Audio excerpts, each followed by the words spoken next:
Teachers call them delinquents. Girlfriends call them adorable. And they call themselves pinheads. But the rest of us call them the Ramones.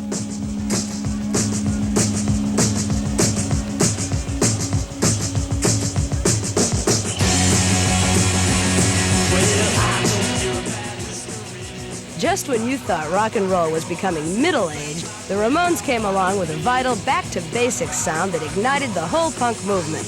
Playing three-chord, three-minute epics, the Ramones set the stage for a sound unheard of since the early days of the Kinks and the Who.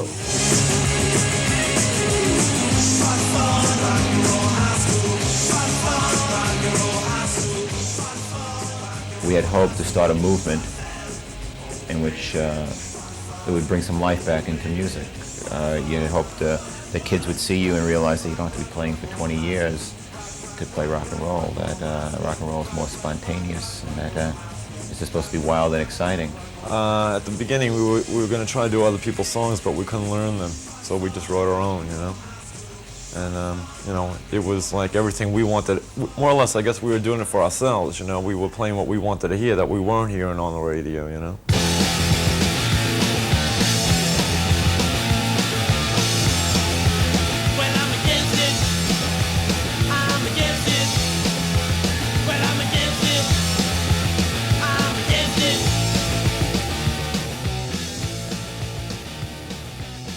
What first began as a kick in New York City soon grew into an international cause, particularly in Britain. The Ramones guided the way. We went to England and 4th of July, 1976, and we thought that would help spring up a lot of things, which it did. There was a lot of bands in England that started as soon as we left, the Sex Pistols, the Clash, and things like that.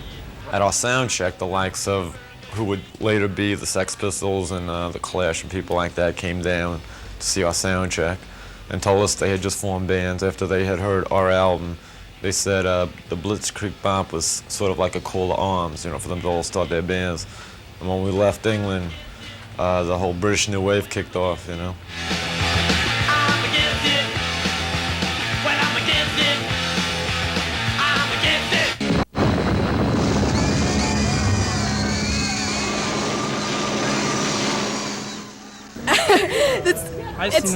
We follow them since they were in bars like a couple of years ago, and now they're so big, everyone's going to see them, and it's a different thing. Ramones. Ramones. Whatever happened to real rock? They're great, the Ramones. We just saw them. They just pulled up in a van before. Johnny and Didi there, shaking hands. They're cool. They're really cool, the Ramones. Actually, it's a fake Ramones tattoo. Actually, it's magic marker.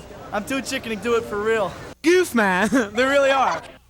No one ever thought the Ramones would last beyond 1975, yet they've survived the decade with several albums to their credit. But what's left? Punk is on the decline, and the Ramones possibly face obsolescence. Well, a lot of people got the wrong impression of punk. You know, it started becoming some sort of a fashion over in England, and people started associating violence and these weird styles with it. I think rock and roll was always meant for punks, but punks in the way of just rebellious kids who just don't want to, you know, just want to have a good time. The whole standards of the Ramones is to put the fun and excitement back into rock and roll. It's meant to be rebellious, rock and roll.